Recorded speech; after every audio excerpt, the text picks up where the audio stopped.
When you look at a data center from the outside, it doesn't appear extraordinary. It resembles a warehouse, an office building, or a concrete box with very few windows. But inside that structure, one thing matters more than anything else: uninterrupted electrical power. Everything begins at the utility service.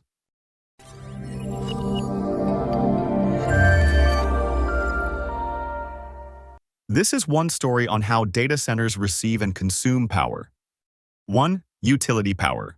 Electricity begins at a generating source: natural gas, nuclear, hydroelectric, coal, wind, or solar, and is delivered by the local utility.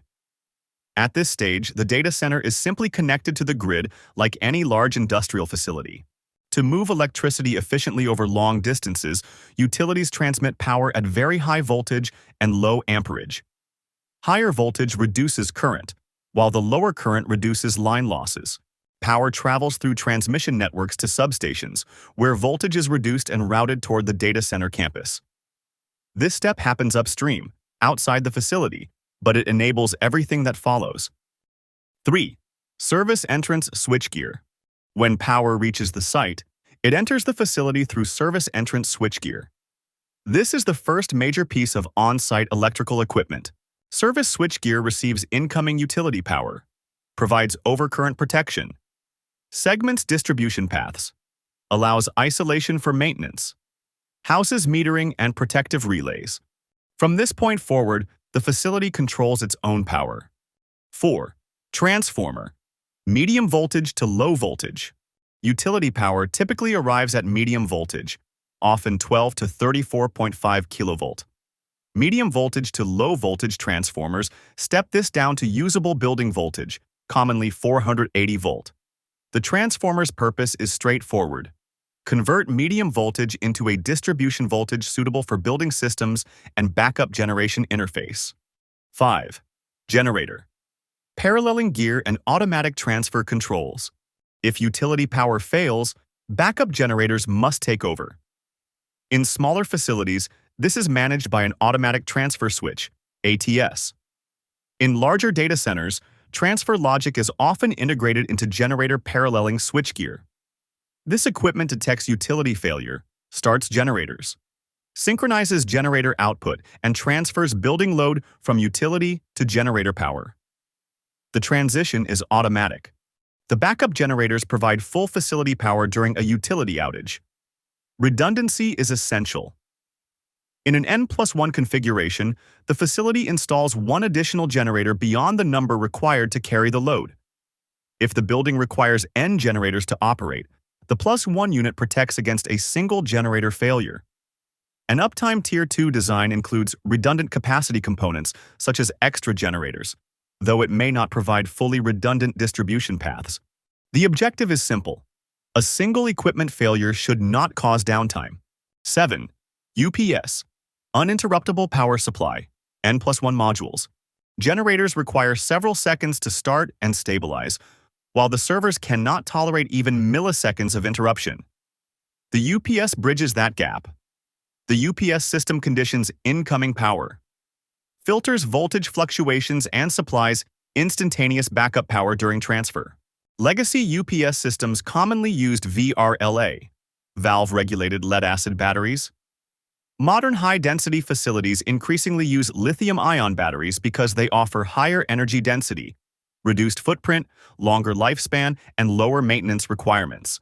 UPS systems are typically designed in N+1 modular configuration. If multiple UPS modules are required to support the load, one additional module provides redundancy. If a module fails, the remaining modules continue carrying the load without interruption. Most systems also include static bypass capability and maintenance bypass provisions to allow service without shutting down the IT load. 8. UPS output. Switchboard, distribution switchgear. After leaving the UPS, power flows into output switchboards or distribution switchgear. This equipment provides breaker protection, segments electrical branches, feeds downstream distribution equipment, and allows isolation for maintenance. At this stage, power is stable, conditioned, and protected. 9. PDU, Power Distribution Units.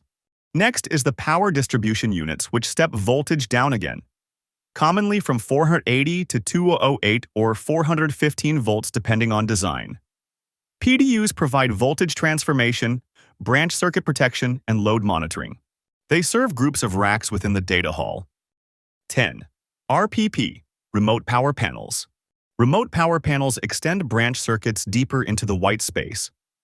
They distribute power to multiple racks, provide additional breaker capacity, and allow layout flexibility and future expansion.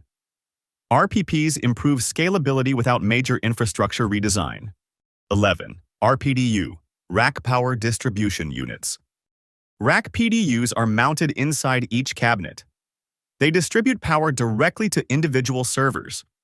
Modern intelligent RPDUs provide per-outlet monitoring, load measurement, and remote switching capability. This is the final stage of electrical distribution. 12. Servers. Electrical energy becomes heat. Finally, electricity reaches the servers. Servers convert electrical energy into computation. Nearly every watt consumed becomes heat. At this point, electrical engineering transitions to mechanical engineering. Power delivery is complete. Now thermal management begins. Every kilowatt delivered to a server becomes thermal energy that must be removed. Before we conclude, let's take one final look at how every component works together to move power from the utility to the server rack. Electricity begins at the grid, generated at power plants and transmitted at high voltage across long distances for efficiency. It enters the data center through service entrance switchgear, where protection and control begin. Transformers step voltage down to usable levels. If utility power fails, generators start automatically, with N+1 redundancy ensuring backup capacity. The UPS system bridges the gap, delivering instantaneous power using battery storage and modular redundancy. From there, conditioned power flows through distribution switchboards into PDUs, then RPPs, and finally into rack-mounted power strips. Electricity reaches the servers, and almost every watt becomes heat. Power delivery is complete. Cooling must now take over. In the next video, we follow that same energy again, this time through the cooling systems that protect uptime. If you found this video helpful, be sure to check out our HVAC and plumbing estimating spreadsheets to streamline your construction bidding process. Check out our HVAC, electrical, and plumbing construction forms to help you run your business, and explore our online courses for in-depth training.